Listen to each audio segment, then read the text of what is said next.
સંઘ તરફથી આપ સરકાર पे પધાર્યા તે આપની દાદાને ભગવાને કરી હતી। પરમ પૂજ્ય સ્વામીશ્રી આજે will talk to about basic scientific principles of religion. Its simple application in a day-to-day life.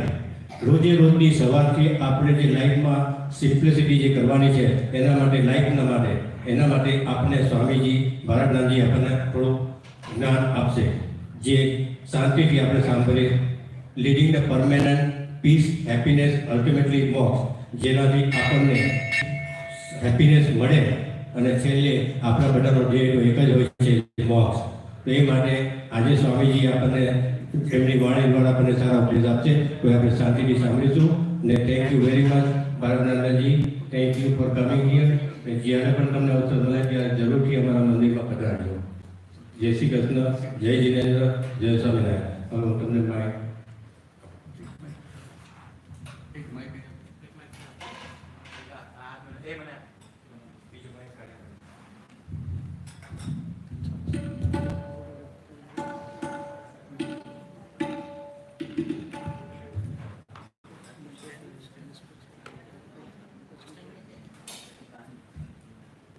આપણે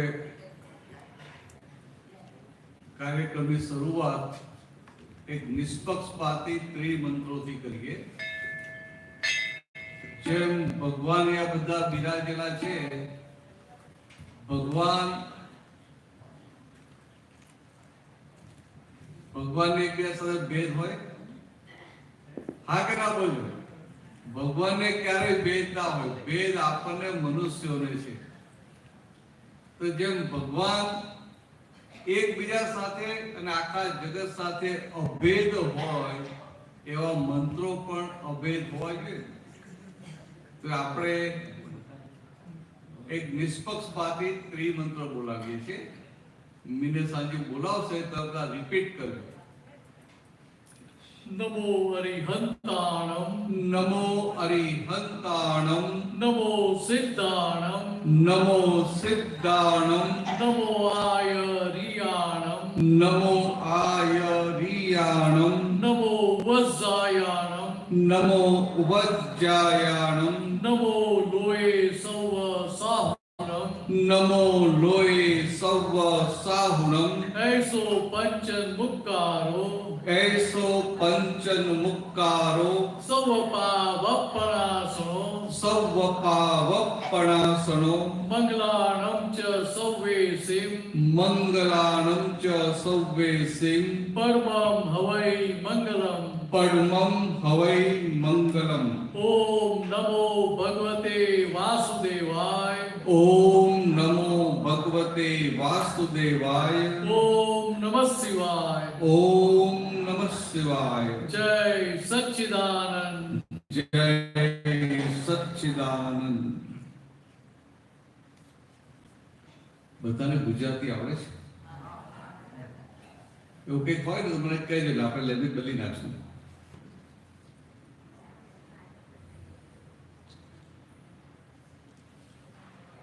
આપણે બધા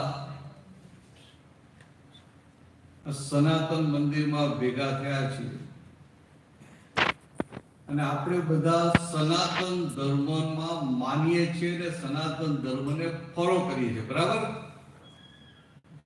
પછી ભલે આપણે કૃષ્ણને માનતા હોઈએ કે શિવજીને માનતા હોય કે હનુમાનજીને માનતા હોઈએ કે કોઈ પણ વાડા કે સંપ્રદાયમાં રહીએ, પણ આપણે બધા સનાતન ધર્મમાં માનનારા ખરા કે નહીં? હવે આપણે જે સનાતન ધર્મમાં માનીએ છીએ તો કે આપણો સનાતન ધર્મ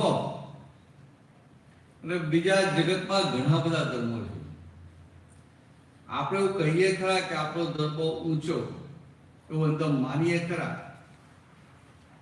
પણ કોઈ પૂછે ને કે સનાતન ધર્મ અને બીજા ધર્મોમાં શું ફરક, તો આપણે કહેતા ના હોય। પણ સાદી વાત કરું કે આપણે જે સનાતન ધર્મમાં માનીએ છીએ, આપણે બે વસ્તુમાં માનીએ, એક પુનર્જન્મ અને બીજો કર્મનો સિદ્ધાંત। સમજાય? આપણે બધા પુનર્જન્મ માનીએ ખરા, આપણે ખબર ના હોય કે પુનર્જન્મ કેવી રીતે છે, કે પાછલા જન્મ ક્યાં હતો, શું હતો અને ભવિષ્યમાં ક્યાં જન્મ લઈશ, એ કશું ખબર ના હોય. પણ ડીપ રૂટેડ આપણે બધા ચોક્કસ માનીએ ખરા કે પુનર્જન્મ છે. બરાબર, સાચી વાત.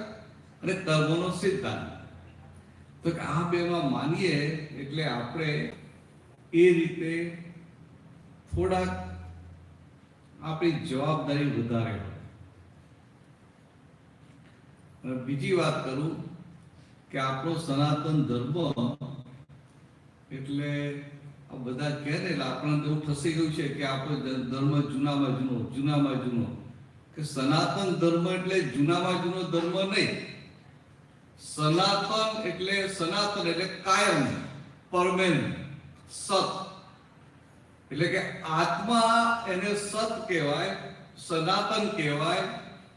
આત્માને પામવા માટેનો જે માર્ગ એને સનાતન ધર્મ કહેવાય. સમજાય વાત છે?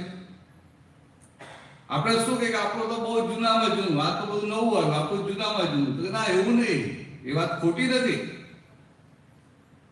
એટલે જગતના લોકો જ્યારે બીજા વેસ્ટર્ન ફિલોસોફર આપણે કહે કે ભાઈ ગીતામાં તો બહુ ઊંચી વાતો છે, કે Gita will teach you how to live, it's a way of life, એટલે આપણને બહુ સારું લાગે. પણ જીવનભાઈ, આપણો જે સનાતન ધર્મ છે ને, it's a far ahead of way of life.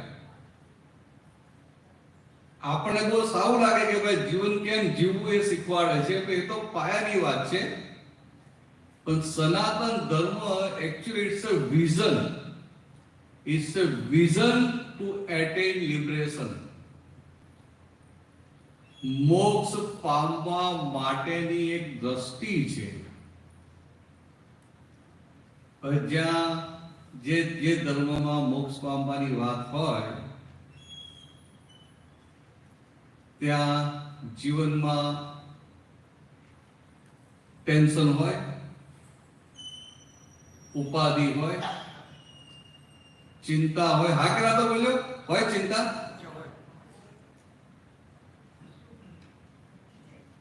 ચિંતા ના હોવી જોઈએ, ટેન્શન સ્ટ્રેસ ના હોવું જોઈએ, આ અથડામણ કે મતભેદ ના હોવા જોઈએ. અને બહુ સ્પષ્ટ કહું તો આપણે જે ષડરીપુ કહીએ છીએ, ક્રોધ, માન, માયા, લોભ, એ પણ ના હોવા જોઈએ. એક ભાઈએ મને કીધું, તમે વાત તો તમારી સાચી કે આ બધું ન હોવું ઘટે, પણ છે એનું શું? સાચી વાત ને? તમે કહો ઘરમાં ઝઘડો ના થવો જોઈએ, અથડામણ ના થવી જોઈએ, વાત બધી સાચી, પણ થઈ જાય છે એનું શું? મને આ ચીમનભાઈ જ નામ પડે, ગોકુળભાઈ નથી ને આજે, કારણ કે અમને ઘણી વાર ભેગો હતો ને તમને મને એમનું નામ તમારું યાદ. તમને શું કીધું કે તમે વાત કરો કે ભાઈ ઘરમાં અથડામણ ના થવી જોઈએ, મતભેદ ના થવો જોઈએ, મતભેદ ના પડવો જોઈએ, થઈ જાય છે એનું શું? વાતે હતી ને આવા પ્રેક્ટિકલ પ્રશ્નો કરવા જોઈએ. મને કહે તમે વાત કરી કે આપણને આ દુનિયામાં કોઈની ભૂલ ના દેખાવી જોઈએ, આ દુનિયામાં કોઈનો દોષ ના દેખાવો જોઈએ, પણ નહીં તો ડગલે ને પગલે દેખાય જ છે. અને પેલા હામાં ભૂલ કર્યા કરે દેખાય જ કરે ને, સામો ભૂલ ના કરે ના દેખાય, ભૂલ કરે તો કે આંખેથી દેખાય તો ખરી ને. જો વાત ખોટી નથી, પણ એક સમજવાની વાત છે કે જેટલા ભગવાન થઈ ગયા ને, ભગવાન રામ થઈ ગયા કે ભગવાન મહાવીર થઈ ગયા, તમે જુઓ આખું જીવન એવી રીતે જીવ્યા છે કે આખા જીવન દરમિયાન એમને કોઈને દોષિત થયા નથી, કોઈની ભૂલો કાઢી નથી. અને તમને બહુ પ્રેક્ટિકલ વાત કરું કે આપણને આ દુનિયામાં ક્યારેય કોઈની ભૂલ દેખાય ને, કોઈ દોષિત દેખાય સૌથી પહેલા આપણી અંદરની શાંતિ જતી રહે. સમજાય વાત છે? મને કોઈની પણ ભૂલ દેખાય, મને કોઈનો દોષ દેખાય, તેનું સૌથી પહેલું પરિણામ શું આવે કે મારી અંદર રહેલી શાંતિ જતી રહે. અથવા બહુ સાદી રીતે કહું, મને કોઈને મદદ કરવાનું મન પણ થાય, ખાલી અંદર વિચાર જ આવે ને ત્યાંથી અંદર સુખ ઊભું થાય. અને કોઈને નુકસાન કરવાનો, દુઃખ આપવાનો વિચાર જ આવે ને ત્યાંથી અંદરની શાંતિ જતી રહે. તો તમે જુઓ, ભગવાન રામ હતા,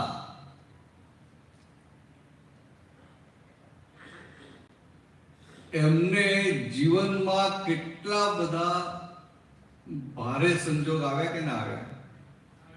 પ્રતિકૂળ સંજોગ આવ્યા કે ના આવ્યા? તો કે એમને રાજગાદી પર બેસવાનું હતું, એને જગ્યાએ બીજે દિવસે વનવાસમાં જવું પડ્યું, 14 વર્ષના વનવાસમાં જવું પડ્યું. ભારે સંજોગ ના કહેવાય? આમ તમે સાદો દાખલો આપો કે કોઈનું લગ્ન નક્કી થયું હોય અને લગ્નના દિવસે ખબર પડે કે પેલો છોકરો કે છોકરી બીજા કોઈ સાથે ભાગી ગયા છે, તો અંદર કેવી હાલત થઈ જાય? આટલી નાની વાતમાં આવી હાલત થાય.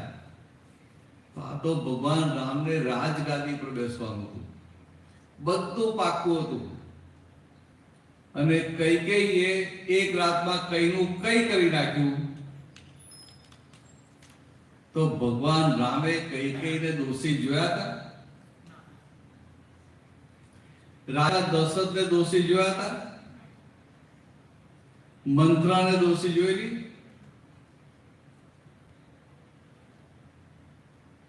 ભરતને દોષિત જોયો હતો? ચિમનભાઈ, ભરતને દોષિત જોયો હતો ને? તો ભરતે બહુ મોટી ભૂલ કરેલી. આ બધાને ખબર, બધું રામાયણ મહાભારત વાંચ્યું હોય ને, ભરતે બહુ મોટી ભૂલ નથી કરી? હા કે ના તો બોલો? નથી કરી ને? આટલી જ વસ્તુ છે કે આપણને જેમ છે તેમ દેખાતું નથી ને બીજાની ભૂલો દેખાય છે. ને ભગવાન રામ કેવા હતા? બધું એમને જેમ છે તેમ છે બધું જ દેખાય, છતાં એમને કોઈની ભૂલ કાઢી નથી. આ ભરત હતો, તો ભરતે તો પ્રેમથી કીધું કે મારે રાજગાદી પર બેસવું નથી, તમે જ બેસો ને. હવે તો એ પિતા છે નહીં એટલે હવે પૂરું થઈ ગયું, તો બેસી જાઓ. તો રામ કે ના ભાઈ, આ તો રઘુકુળ રીતિ સદા ચલી આવી, પ્રાણ જાય એનું વચન ન જાય. છેવટે ભરતે શું કીધું કે એક કામ કરો, તમારી પાદુકા મને આપો, તમારી પાદુકા રાજગાદી પર મૂકીશ અને તમારા વતી હું રાજ ચલાવીશ, પણ રાજગાદી પર હું બેસું નહીં. બરાબર છે? હવે ભગવાનની પાદુકા ભરતે લઈ લીધી, રાજગાદી પર મૂકી, અને ભગવાન રામને 14 વર્ષ વનમાં જવાનું હતું. વનમાં કઈ કાર્પેટ પાથરેલી હોય? ત્યાં કાંટા હોય, કાંકરા હોય, ગરમી હોય, ઠંડી હોય, વરસાદ હોય, તો પાદુકા લઈ લીધી. તો ભગવાન રામને 14 વર્ષ વનવાસનું દુઃખ હતું, એને વધાર્યું કે ના વધાર્યું? ને રામે પાદુકા કાઢી નાખી તો સીતા અને લક્ષ્મણે કાઢી નાખે ને, તો ઉપર તેને દુઃખ વધાર્યું. આપણને તો દેખાય પણ નહીં, પણ ભગવાન રામને બધું દેખાય છે, છતાંય દોષિત જોતા નથી. અને આપણને રામતાઈમાં કશું દેખાય નહીં તો ધ્યાન ત્યાં બધાની ભૂલો કાઢ્યા કરીએ. મૂર્ખ ના કહેવાય આપણે? કંઈક સમજવા માટે વાત કરીએ. અને પાછું ઘરમાં ભૂલ ના દેખાય, ભારત દેખાય ને આપણને. બધાને ઘરમાં ભૂલ દેખાય, બહાર દેખાય? બહાર દેખાય નહીં, ઘરમાં ના દેખાય ને. ઘરમાં તો પતિ હોય કે પત્ની હોય કે છોકરાઓ હોય કે વહુ હોય, કોની ભૂલ ના દેખાય ને. ભારત દેખાય ને. એ મંદિરમાં દેખાય કે આમના પૂજારી આ બરાબર નથી કર્યું, આમ તો બરાબર ધ્યાન નથી રાખ્યું, દેખાય. ઘરમાં ના દેખાય ને. એવું હોય તો બહુ સારું કહેવાય. ઘરમાં ભૂલો દેખાતી બંધ થાય ને તો બહુ મોટું કહેવાય. તો મિનેસર એ ઘર મંદિર થઈ જાય.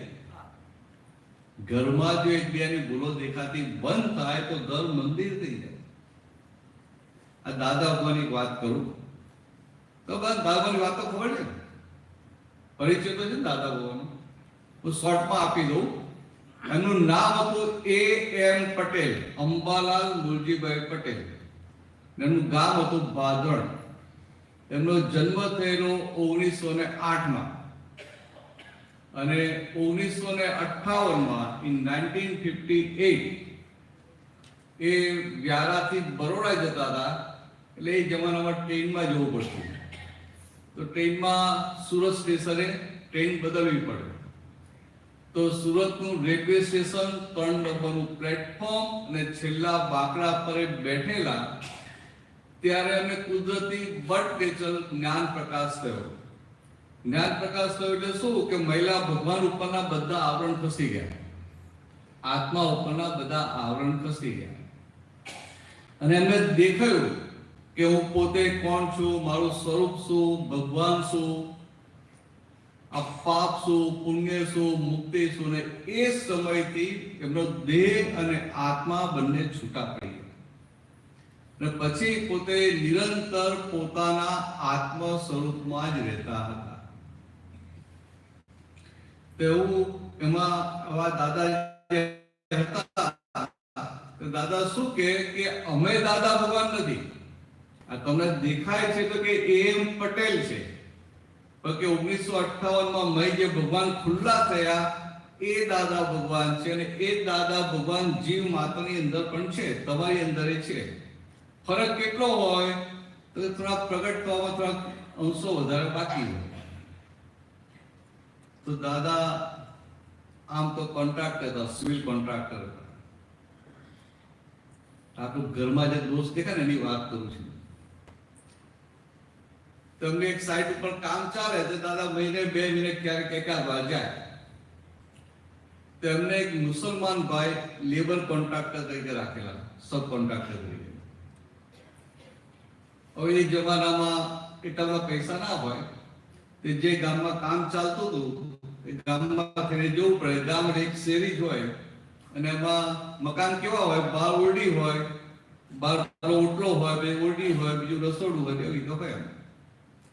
તો દાદા જતા હતા તેમને જોયું કે એમનો લેબર કોન્ટ્રાક્ટર ઓટલા ઉપર ભીતે આમ ટેકો દઈને પગ લાંબા કરીને બેઠેલો. પછી એમનું ધ્યાન ગયું કે એની બીબી હિંચકા પર બેઠેલી. સમજાય? તમે વિચારજો કે એની બીબી હિંચકા ઉપર બેઠેલી અને મુસલમાન કોન્ટ્રાક્ટર નીચે ઓટલા પર દીવાને ટેકો દઈને બેઠેલા. તારું ધ્યાન થયું કે હિંચકાને દોરી બાંધેલી અને દોરી મિયાભાઈના હાથમાં. તે મિયાભાઈ આમ ઝુલાવે અને એની બીબી ઝુલ્યા કરે. એટલે અમને આવું જોયું. તમને બધાને સારું લાગે કે ના લાગે? તમારો પતિદેવ આવું કરે સારું લાગે કે ના લાગે? હા તો પાડો. તો આવું બન્યું. બીજે દિવસે પેલા ભાઈ આવ્યા કામ પર. એટલે દાદાએ પૂછ્યું કે કાલે હું તારા ઘર પાસેથી જતો હતો અને મેં જોયું કે તારી બીબી હિંચકા પર બેઠેલી અને તું નીચે બેઠો, તું એને ઝુલાવતો હતો. એ કે અમે હિન્દુ લોકો તો બારણું બંધ કરીને આવું ના વિચારી શકીએ. સમજાય? બારણું બંધ કરીને તમને ઝુલાવે ખરા? હા કે ના? તો બોલો, તમારા પક્ષમાં બોલું છું. તો કે અમે બારણું બંધ કરીને આવી કલ્પના ના કરી શકીએ કે મારો પતિ ઝુલાવે એટલે પતિ ઝૂલતી હોય. તો પેલા મુસલમાન ભાઈએ શું કીધું કે શેઠ શું કરું કે મારી પાસે પૈસા એટલા છે નહીં અને મારી બેબી કેટલાય વખતથી કહે છે નવો ડ્રેસ લાવો, આ ફાટી ગયા છે, ફાટી ગયો છે. કે હવે મારી પાસે પૈસા છે નહીં અને એની વાત સાચી છે કે મારી જવાબદારી છે કે મારી પત્ની છે, મારી બેબી છે, એટલે મારે એને કપડાં લઈ આપવા પડે. પણ કેટલા પૈસા હું કમાતો નથી, બે છેડા ભેગા થતા નથી. એટલે પછી શું કરવું? એટલે કહું હિંચકા પર બેઠી હોય ને તો નીચે બેસીને ઝુલાવું, એટલે એને એવું થાય કે મારો પતિ મારું કેટલું બધું ધ્યાન રાખે. આ સમજણ જો. તો દાદાએ પૂછ્યું, તને કોઈ વાર તારી બીબી પર ગુસ્સો નથી આવતો? તેને શું કે હા, કે ગુસ્સો તો આવી જાય ક્યારેક. ત્યાં તું શું કરે? તો મને લાગે ને કે હવે આ કુકરની સીટી વાગી જશે. કુકર ગેસ પર મૂક્યું હોય ને પ્રેશર બધે સીટી વાગે ને, એવું કે મને લાગે કે આ સીટી વાગી જશે તો એ પહેલા હું ઘરની બહાર નીકળી જાઉં ને બહાર પરિવાર સીટી ઉગાડી નાખું, પણ ઘરમાં બધું ક્લિયર રાખું. હવે સમજણ કેટલી સારી કહેવાય. ત્યારે આપણે કેવા આવીએ, બહાર બધું સારું લાગે, બહાર બધા કે બહુ સારા માણસ, બહુ સારા, બહાર બધા કામ કરીએ ને ઘરમાં હોય તો ઘરમાં કોઈ પત્ની બહુ પડે 15 દિવસથી ટીવી બગડ્યું છે ને પણ કે રિપેર કરવાનો ટાઈમ નથી. આખા ગામના કામ કરી આવે પણ ઘરનું એક કામ કરવાનો ટાઈમ નથી. સમજે? એટલે આજે વાત હતી કે ભગવાન રામ કે એમને આખી જિંદગીમાં કોઈનો દોષ જોયેલો નહીં. આપણે દોષ દેખાય કે ના દેખાય? હા કે ના બોલજો? બહુ દૂર બેઠા છો ને એટલે મારે પૂછવું પડે જરા. તમને ઘરમાં બીજાના દોષ દેખાય કે ના દેખાય? તો બહુ બધા બહુ સારા માણસો છે બધા. ટોરન્ટોમાં કોઈને દોષ દેખાતા નથી. તમે ભૂલ કરી હોય, આવે જ ભાઈ ભૂલ કરી. સારા માણસો આવે જરૂર ના હોય. લાઇટલી વાત કરું. નાઇજીરિયામાં પહેલી વાર અમે સત્સંગ માટે ગયા. બહુ જૂની વાત છે, 92 ની. સત્સંગ ચાલે, બધા આવે તો એક ભાઈ મને વાત કરી કે આપણા સત્સંગમાં કે સત્સંગ આપણો બહુ સારો હોય છે પણ કે આ બધા આવે છે ને તે એમાં અમુક કે નોનવેજ ખાનારા, દારૂ પીનારા અથવા તો કે ખોટા કામ કરનારા આવે છે. તો તમે એ લોકોને ના પાડી દો તો કે આપણા સત્સંગની અસર બહુ સારી પડશે. તો મારે શું કેવું એમને? પછી મેં ધીરે કહ્યું કે ભાઈ અમારી હોસ્પિટલ છે અને હું કહું કે દર્દીઓને આવવું નહીં તો ભાઈ મારી તો હોસ્પિટલ બંધ થઈ જાય. હોસ્પિટલ કોના માટે હોય? દર્દીઓ માટે. પછી આપણે અહીંયા દર્દીઓ લાવશું ને હારા માણસો આવો તો શું થાય? તો કદાચ અહીં આવશે, એનું વાતાવરણ જોશે તો મને મન થાય કે હું કંઈક ભૂલ કરું છું, એને દેખાય. અહીં આવે જ નહીં, આપણે દરવાજા બંધ કરી દઈએ તો શું થાય?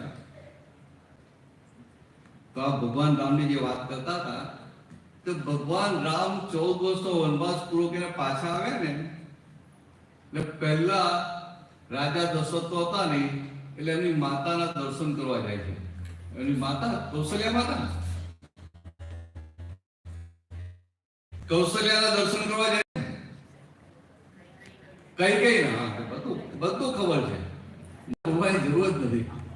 કઈ ના દર્શન કરવા જાય. પરફેક્ટ વાત છે. તો કૌશલ્યા મોટા એમના પોતાના મધર, પણ છતાંય આવીને સૌથી પહેલા દર્શન કરવા, આશીર્વાદ લેવા કઈ પાસે જાય છે. આપણે આખી સ્ટોરી ખબર હોય પણ આપણે એ વાત ના સમજાય કે ભગવાન રામ કઈ પાસે કેમ ગયા. તો કે ભગવાન રામ કૈકેયીને દોષી જોયા જ નતા. એટલું નહીં, એમને કૈકેયી પ્રત્યે અભાવ પણ નતો થયો. આ વાત સમજવાની હતી. અને આપણી હાલત કેવી હોય ઘરમાં? હવે જ્યારે ભગવાન રામ કૈકેયીના દર્શન કરવા ગયા ત્યારે પેલી મંત્રા દાસી ત્યાં આવીને ઉભી રહી. એટલે મંત્રા દાસી અંદર બીક લાગે, ભય લાગે કે આ ભગવાન રામને ખબર છે કે એમને લીધે, એટલે એમને મારે લીધે આટલા કષ્ટો સહન કરવા પડ્યા, દુઃખ સહન કરવા પડ્યા, તો હવે મને છોડશે નહીં, મને દંડ આપશે. એટલે એને અંદર ભય ઉભો થાય છે. એટલે એમ ભગવાનને તો ખબર પડે છે. એટલે ભગવાન કહે છે ખરા, એ વખતે ખાનદાની એવી હતી કે માતાની દાસી એટલે માતા સમાન ગણતા.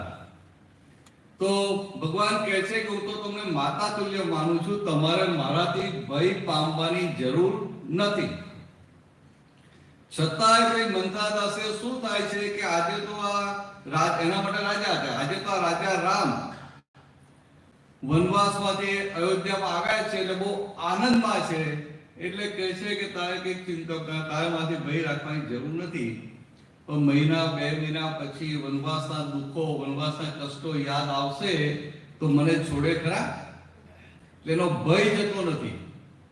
ત્યારે ભગવાન રામ એને કહે છે કે મારે આ 14 વર્ષ જે વનવાસમાં જવું પડ્યું તો કે મારું પાછું ભારે કર્મ હતું, અને એ કર્મમાંથી તમારા નિમિત્તે હું મુક્ત થયો, માટે હું તમને દોષી નહીં, હું તમને ઉપકારી માનું છું. સમજાય વાત? ભગવાન કેવા હોય, ભગવાનની નિર્દોષ દ્રષ્ટિ કેવી હોય કે અમને આ દુનિયામાં કોઈ પણ વ્યક્તિ દોષિત દેખાય નહીં. તે ભગવાન રામ મંથરાના નિમિત્તે આટલું કષ્ટ આવ્યું ને, તમને બીજી રીતે દાખલો આપું કે આમ એક સમજવા માટે કલ્પના કરો દાખલો કે ભગવાન રામ હોય અને ભગવાન રામનું કોઈ હળહળતું અપમાન કરે તો ભગવાન રામને અંદર એમની દ્રષ્ટિ કેવી રહે કે આ જે વ્યક્તિ મારું અપમાન કરે છે એ મને મારા પાછલા જન્મના ભારે કર્મમાંથી મુક્ત કરે છે. અને ખાલી મુક્ત કરે છે તો ના, એનું પોતાનું નવું કર્મ બગાડી અને મને મુક્ત કરે છે. તો કે આટલો સારો માણસ આ કલયુગમાં આપણે દીવો લઈને શોધવા જઈએ તો એ મળે ખરો ચીમનભાઈ? તો આટલો સારો માણસ આપણો આપણે ઉપકારી કહેવાય કે અપકારી કહેવાય? ઉપકારી કહેવાય, બહુ મોટો ઉપકારી કહેવાય. પણ આપણી દ્રષ્ટિ ઊંધી એટલે ઉપકારી હોય આપણે અપકારી લાગે. એટલે કુદરતે ત્યાં આપણે ગુનેગાર થઈએ. બાકી હકીકતમાં જોઈએ તો અપમાન કરનારો આપણને પાછલા જન્મના ભારે કર્મમાંથી મુક્ત કરે છે. અને એને તો શું થાય, મેં તો કેવું બધાને વચ્ચે અપમાન કરી નાખ્યું એટલે પોતાનું નવો ભાવ બગાડે છે, એનું પોતાના કર્મો બગાડી અને આપણને મુક્ત કરે. એટલે પોતે ખોટ ખાઈ અને આપણને પ્રોફિટ કરાવે છે. તો એના માટે આપણે નેગેટિવ હોય, એના માટે આપણે દ્વેષ હોય, એને આપણે દોષિત જોઈએ. નાના ઉપાધિ એને કેવું પડે, એને છે ને ઘરે બોલાવીને પાર્ટી આપવી પડે, ઘરે બોલાવીને પાર્ટી આપવી પડે. પછી કેવું પડે કે ફરી આ રીતે અપમાન કર્યું, ફરી કરજો, હું તને ફરી પાર્ટી આપીશ. કારણ મોક્ષે ક્યારે જવાય? બધા કર્મોમાંથી મુક્ત થઈએ ત્યારે. તો આ કોઈ ભારે કર્મોમાંથી મુક્ત કરીને પાર્ટી ના આપવી પડે? સમજાય? અને કદાચ બાય ચાન્સ તમે ઘરે ના આવો, તમારા વાઈફ ના પાડે, ના મને ઘરમાં ઘૂસવા ના દો, તમારું આવું અપમાન કરેલું ને, તો આપણે હોટલમાં જઈને પાર્ટી આપી. આવી હિંમત હોવી જોઈએ. મોક્ષે જનારા હિંમત વાળા હોય કે ના હોય? મોક્ષે જનારા હિંમત વાળા હોય. હવે તમે બીજી રીતે દાખલો આપો. તમે અહીંયા કંઈક ધંધો કરતા હો અને તમે ઇન્કમ ટેક્સનું રિટર્ન ભર્યું હોય, તમને આશા હોય કે મને $25,000 રિફંડ આવશે, બરાબર? અને 1-2 દિવસમાં આવવાનું જ હોય, તમે સવારે કે અર્જન્ટલી કામ માટે નીકળ્યા જલ્દી ને પેલો પોસ્ટ નાખતો હોય, એટલે પછી આપણે પોસ્ટ ખોલી જોઈએ આમ તો પેલું જોઈએ કે આ તો કવર IRS શું છે? અહીં IRS જ કહે CRS. CRS નું કવર છે તો શું કરીએ આપણે? કેટલી મોટી આશા આવે કે 25,000 રિફંડ છે ને હવાના 7:15 લાવ પહેલા ખોલીને જોઈ લઈએ. એટલે ખોલીને જોઈએ અને અંદર રિફંડ ને બદલે કે તમારી આવી ભૂલો છે એટલે તમારા ફાઇન સાથે બીજા $10,000 ભરવાના છે, તો શું થાય? આપણને પેલા પોસ્ટમેન પર કેટલો ગુસ્સો આવે? પોસ્ટમેન પર કેટલો, પોસ્ટમેનને વઢીએ આપણે, એને મારીએ, હા કે ના? તો બોલો. પોસ્ટમેનને આપણે કશું જ ના કહીએ. કેમ? તો કે આપણને ખબર છે કે આ તો પોસ્ટમેન છે, એટલે કે આ તો ખાલી ઇન્સ્ટ્રુમેન્ટલ છે, એટલે એનો દોષ નથી. જે પોસ્ટમેન હોય ને એનો દોષ હોય, એ ઇન્સ્ટ્રુમેન્ટલ છે. એવું આ જગતમાં તમને ક્યાંયથી દુઃખ આવી પડ્યું, કઈ તકલીફ આવી પડી, કોઈ તમારા પૈસા ખાઈ ગયું, કોઈ તમારું અપમાન કરે છે, તો કે આ બધા કુદરતના પોસ્ટમેન છે. સમજાય? એટલે કે કોઈની ભૂલ નથી. જેમ પોસ્ટમેનની આપણે ભૂલ નથી કાઢતા, તો કે આ આપણા ઘરમાં જ કોઈ આપણું અપમાન કર્યું કે કોઈ આપણે દુઃખ આપે છે, તો કે આ કુદરતના પોસ્ટમેન છે, એટલે કે એની ભૂલ નથી, એ તો નિમિત્ત છે, એ ઇન્સ્ટ્રુમેન્ટલ છે. તો કે આવું રહે ને, આ કોઈની ભૂલ ના દેખાય. કોઈની ભૂલ ના દેખાય, અંદર ટેન્શન ઊભું ના થાય, સ્ટ્રેસ જ ઊભું ના થાય. એક સિમ્પલ સમજવા માટે વાત કરું છું કે આ કોઈની ભૂલ જ ના થાય, કેટલી મોટી વસ્તુ કહેવાય. તો ભગવાન રામ આવા હતા કે સંસારમાં હતા, તો ક્યારેય કોઈની ભૂલ એમને જોઈ નહીં. સમજાય? થઈ ગયા વાત તકલીફ પાકી. ફરી વખત આમ તો દર વર્ષે આવું, પણ ગયા વર્ષે જ્યારે પેલા સંજોગ નતા ભેગા થયા ને પેલા પેલું કોરોના હતું એટલે થોડો ગેપ પડી ગયો, પણ સારું સંખ્યા હારી છે. તો શું કહેવા માંગુ છું કે આટલી જ વસ્તુ આપણને યાદ રહે ને. ડોક્ટર પાસે ગયા અને પછી ઇન્જેક્શન લેવાનું થાય, પછી નર્સે ઇન્જેક્શન તો માર્યું, પણ હારું આપણે દુખે તો આપણે શું થાય? આપણે તો નર્સને ગાળો વાળીએ કે ભાઈ આ બરાબર આવડતું નથી, પછી કે હાથ ભારે છે. ઇન્ડિયામાં તો શું કે અહીં તો સારું છે, એ કે ખારા આ માણસો ડોક્ટર છે કે ઢોરાનો ડોક્ટર છે. હવે તમે જુઓ, અહીંયા તમે આ ભગવાન રામની દ્રષ્ટિ વાપરો કે આ ડોક્ટર, આ નર્સે તમને ઇન્જેક્શન આપ્યું ને તમને દુખ્યું. આ બધાને દુખે ખરું? તમને જ દુખ્યું ને, એટલે પાછલો હિસાબ કરવાનો હિસાબ તો તમારો છે ને. તો તમને આ હિસાબમાંથી મુક્ત કરવા માટે આ નર્સ છે, પોસ્ટમેન થઈ, ઇન્સ્ટ્રુમેન્ટલ બની, તો આ નર્સની ભૂલ કહેવાય. અને આવું તમે રાખીએ, આવી જાગૃતિ રાખીએ, એટલે અંદર પછી ઠંડક રહે. આ કોઈની ભૂલ દેખાય ને, આપણે અંદરથી ઠંડક જતી રહે, અંદર આકુરતા વ્યાકુરતા ઊભી થાય. અને આ કોઈની ભૂલ જ ના દેખાય તો અંદર ઠંડક રહે. સમજાય વાત છે? એટલે પૂછજો. આપણે ઇન્ટરેક્ટિવ સત્સંગ હતો, કોઈ કઈ પૂછવું હોય તો પૂછજો, નહીં તો હું તો વાત કર્યા જ કહીશ, મને કઈ પ્રોબ્લેમ નથી. પણ પૂછો ને તો તમારી વાતો નીકળે. એટલે તમને કઈ લાગે ને કે વચ્ચે પૂછવું છે તો ફ્રીલી પૂછજો. તો આ ખાલી એક વાત કરી એમ કે આ આપણી દ્રષ્ટિ કેવી હોય કે મારે સ્ટ્રેસ ફ્રી લાઈફ જીવવી હોય તો પહેલા પેલું સ્ટ્રેસ ઊભું ક્યાંથી થાય છે? મને કોઈની ભૂલ દેખાય છે ત્યાંથી. મને સામાની ભૂલ દેખાય એટલે મને અંદર ટેન્શન ઊભું થાય. મને સામાનો દોષ દેખાય એટલે મને અંદર ટેન્શન ઊભું થાય. અને એક સીધી વાત કરું કે આપણને કોઈની પણ ભૂલ ક્યારે દેખાય? આપણને કોઈની પણ ભૂલ ક્યારે દેખાય? તો કે આપણે એને કલતા માનીએ છીએ માટે. આપણે સામ્યકને કલતા ડુઅર માની છે કે એને જ આમ કર્યું, એ જ મારા પૈસા થઈ ગયું, એને જ મારું અપમાન કર્યું. એટલે કે આપણે સામી વ્યક્તિને કલતા માનીએ એટલે આપણે નહીં દેખાય. સિમ્પલ વાત છે. હું તમને એક સાદો દાખલો આપું. એક બાજુ આપણે કહીએ કે બધું ભગવાનના હાથમાં છે, કહીએ ના કહીએ, પણ આપણે કઈ બહુ ડાયા નહીં. સારું થાય ને તો મેં કર્યું, કે સારું કામ થાય તો મેં કર્યું, હું ના હોત આ કામ ના થાય. આ તો હું આવ્યો ને એટલે આટલા કામ થયા. થાય કે ના? પણ બોલે શું? બોલે પાછું એવું કે મારા હાથમાં કશું નહીં, મેં કશું નથી, આ તો બધું ભગવાને કરાવડાવ્યું. 15 શું માને? હું હતો તો થયું, હું ના હોતો ના હતા.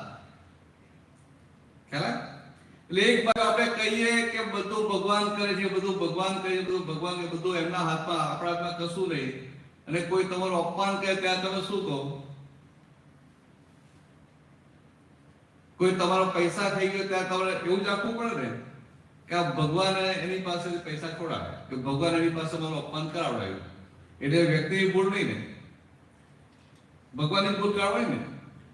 તો ભગવાનની ભૂલ કાઢે તો કેટલા પગથિયા ઉપર ચડી જાય, કોઈ એવી હિંમત નથી. એટલે દહીંમાં દૂધમાં પગ રાખે. એટલે કંઈક સારું થાય તો મેં કર્યું અને બગડ્યું કે હારું હું શું કરું, મારા હાથમાં કશું નથી, ઉપરવાના હાથમાં. એટલે આ દહીંમાં દૂધમાં પગ રાખેલા વિરોધાભાસ હોય એટલે આપણે ધર્મમાં મોક્ષના માર્ગ ઉપર જે પ્રગતિ કરવી જોઈએ એ પ્રગતિ થાય નહીં. સમજાય વાત? તો વિરોધાભાસ, તો કે એક પછી એક બધા વિરોધાભાસ નીકળવા જોઈએ. એટલે આપણને કોઈ પણ વ્યક્તિ કરતા દેખાય છે એટલે એક બાજુ કહીએ કે જીવ તું સિદ્ધને સૂચના કરે, કૃષ્ણને કરવું હોય તે કરે, કે ના કે? અમે સ્વામિનારાયણ ભક્તો હોય તો શું કે એની મરજી વિના રે, મારી મરજી વિના રે કોઈથી તરલું ન તોડાય. આવું બોલે ખરા. ભગવાનની ભક્તિ એ કરે, શ્રદ્ધા હોય, પણ કોઈ અપમાન કરે, કોઈ દુઃખ આપે ત્યારે કે આ તો ભગવાન એની પાસે મારું અપમાન કરાવડાવ્યું મારા કર્મમાંથી મુક્ત કરવા માટે. આવું કે તો સાચો ભક્ત કહેવાય, તો એનું કામ થઈ જાય. હવે આપણે થોડું સાયન્ટિફિકલી સમજીએ કે આપણને એવું લાગે છે કે આ વ્યક્તિ કરતા છે, ડુઅર છે, એને મારું બગાડ્યું, એના બીજાનું બગાડ્યું, એને મારું બગાડ્યું, આપણે એવું બધું લાગે. અને આગળ વાતે કહી ખરેખર તે કુદરતનો પોસ્ટમેન છે, કુરિયર બોય છે, પણ એટલે કે ઇન્સ્ટ્રુમેન્ટલ છે. આગળ જે વાત સમજવી હોય તો શું નામ આપનું? જયેન્દ્રભાઈ.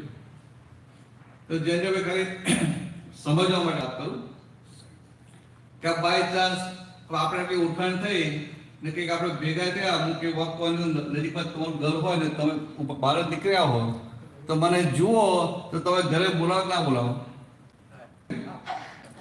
તમે ઘરે બોલાવો અને ભાઈ ઘરે તમે એકલા જ હો, પાછા બીજું કોઈ હોય નહીં, બધા બહાર ગયા હોય, તો એ તમે અમને પૂછો ને કે કંઈક લેશો એમ, એટલે પ્લસ શું પૂછે કે જ્યુસ લેશો એમ, એવું લે.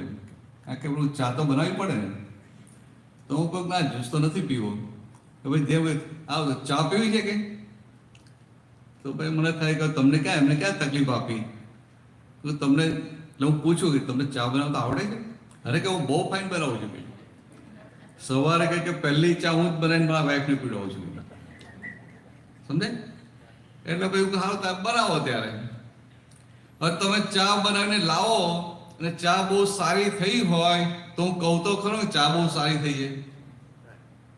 હવે હું કહું કે ચા બહુ સારી થઈ છે, તમને કેટલો દુઃખ થાય? આનંદ થાય. આનંદ થાય. આનંદ થાય. તો એ આનંદ કેમ થાય છે? વખાણ કર્યા એટલે. બાપા એવું નથી. આ તમે ચા તમે ના બનાવી ને, ઘરમાં તો દેરાણી જેઠાણી હોય અને બંનેને ફાવતું ના હોય અને પેલા જેઠાણી બહાર બેઠા હોય એટલે દેરાણી ચા બનાવીને લાવે, ચા આપીને જાય ને, હું ચા પીને કહું કે ચા તો બહુ સરસ બની છે. દેરાણી તો જતા જેઠાણી આવું ચા બહુ સારી બની છે, શું થાય? એના પેટમાં તેલ રેડાય. સમજાય?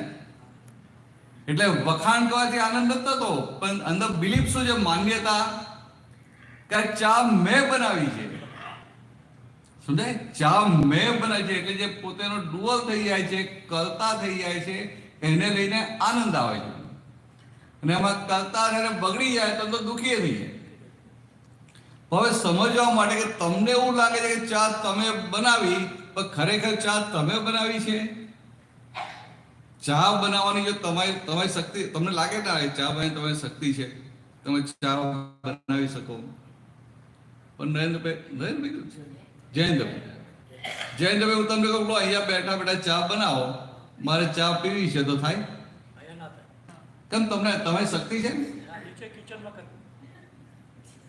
એટલે એક્ઝેક્ટલી એટલે જયેન્દ્રભાઈ એના માટે તમારે કિચનમાં જવું પડે, ત્યાં ગેસ જોઈએ, તપેલી જોઈએ, પાણી જોઈએ, દૂધ જોઈએ, ચા જોઈએ, ખાંડ જોઈએ, કપ રકાવી જોઈએ, ગરણી જોઈએ, કોઈ પીનારો જોઈએ, તમને બનાવતા આવડતી હોય જોઈએ, તમારી તબિયત સારી હોય, તમે ઉભા રહીને બનાવી શકો. તો આ કેટલા બધા સંજોગો ભેગા થાય ત્યારે ચા બને, સમજાય? અને ચા બની ગઈ એટલે તમે શું કહો? મેં બનાવી. Actually it happens. પણ આપણે શું કહે? મેં બનાવી.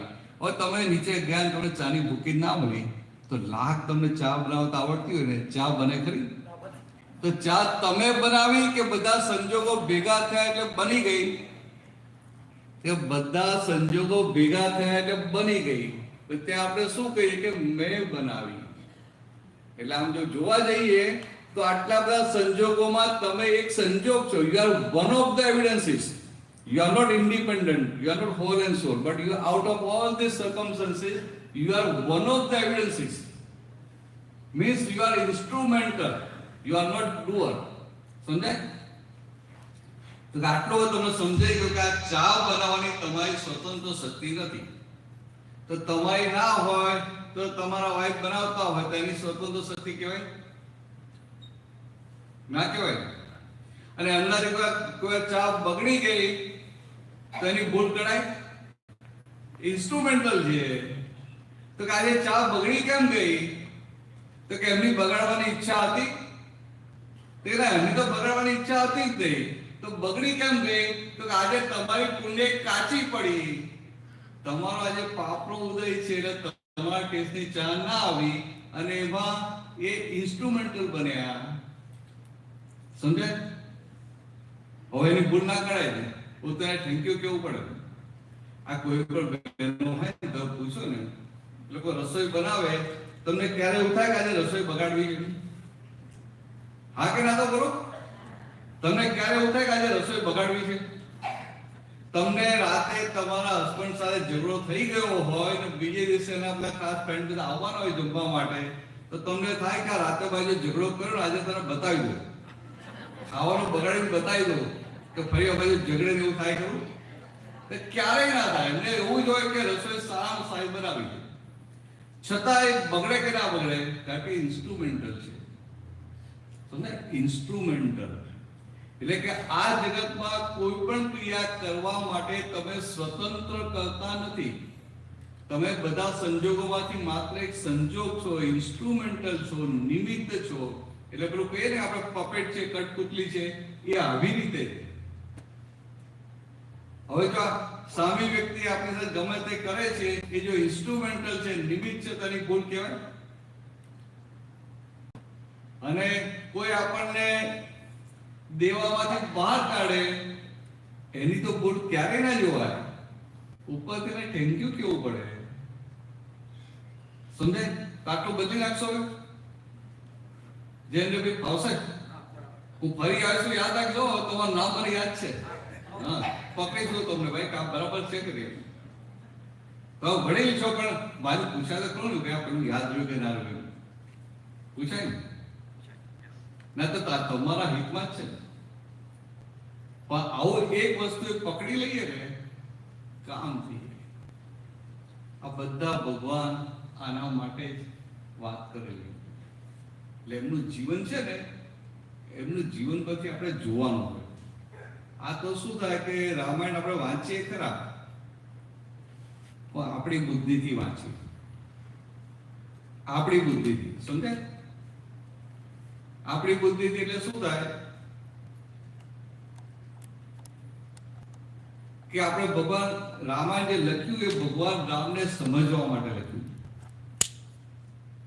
હવે ભગવાન રામને સમજવા માટે લખ્યું તો ભગવાન રામે આખી જિંદગી કોઈના દોષ જોયા નહીં, મંત્રના દોષ જોયા નહીં, એ વાત સમજવાની હતી. પણ હવે આપણી વાત કરીએ તો રામાયણ વાંચ્યા પછી આપણને મંત્રનો દોષ દેખાય કે ના દેખાય? મંત્ર આપણે દ્વેષ ઉભો થાય કે ના થાય? મંત્ર તમને ભેગી થઈ છે? મંત્રને તમે જોઈ છે ખરી? તો મંત્રા તો 21,000 વર્ષ પહેલા થઈ ગઈ, અને એને લઈને ભગવાન રામને કષ્ટ સહન કરવા પડે, દુઃખ સહન કરવા પડે. તો ભગવાન રામને એના માટે દ્વેષ હતો. ભગવાન રામ એને દોષિત જોઈ નથી ને આપણી સાથે કશું જ કર્યું નથી, આપણે જોઈએ નથી, અને આપણને એના માટે કેટલો દ્વેષ છે. જયેન્દ્રભાઈ, અહીંયા છોકરીનો જન્મ થાય તો મંત્રા નામ પાડે કે ના પાડે? આ ડેવલપ કરી દીધું, પાડે કે ના પાડે? હા, આ બહેનોને પૂછવું પડે કે મિનિસ્ટર કે બહેનોને પૂછવું પડે. આ તો એડવાન્સ કન્ટ્રી કહે ને, ડેવલપ કન્ટ્રી. તો ઘરમાં દીકરીનો જન્મ થાય તો મંત્રા નામ પાડે ના? હજી હવે તમે જુઓ, 21,000 વર્ષ થઈ ગયા, તમારી જોડે કશું જ કર્યું નથી. તમે બીજી કોઈને કહો ખરા કે આ મંત્રા જેવી છે, પણ ઘરમાં છોકરીઓ નામ મંત્રા પાડે નહીં. તો આ દ્વેષ છે કે નથી? સમજાય? હું તમને ખાલી સમજાવવા માંગુ છું કે આપણે અણસમજણના આધારે કેવી કેવી ભૂલો કરીએ. હું તમને નામ પાડવાનું નથી કહેતો, પણ અંદર આપણે અભાવ કે દ્વેષ રહેવો ના જોઈએ. દ્વેષ તો ના રહેવો જોઈએ. અને જ્યારે આ જગતમાં કોઈ પણ જીવ પ્રત્યે દ્વેષ નહીં રહે, કોઈ પણ જીવ પ્રત્યે ભલે તમને એના માટે ભાવ ના આવે, પણ કોઈ પણ જીવ માટે દ્વેષ નહીં રહે, કોઈ પણ જીવ માટે અભાવ ના થાય ને, ત્યારે આત્મવત સ્વરૂપ પોતે શું થવાની શરૂઆત થાય. બાકી બધી વાતો હવામાં રહે. હવે જો એ વાત આત્મ સ્વરૂપ ભૂતેશ્વર કસ્તોભાને કેટલી સુંદર રીતે મૂકી. કસ્તોભાન અર્જુનને કહે છે કે હું બધામાં છું, કહે છે ને, હું બધામાં છું, જીવ માત્રમાં છું. હવે આ વાત કરે તો આપણે સમજાય ગયું, આપણને થાય કે આ કૃષ્ણ બધામાં છે.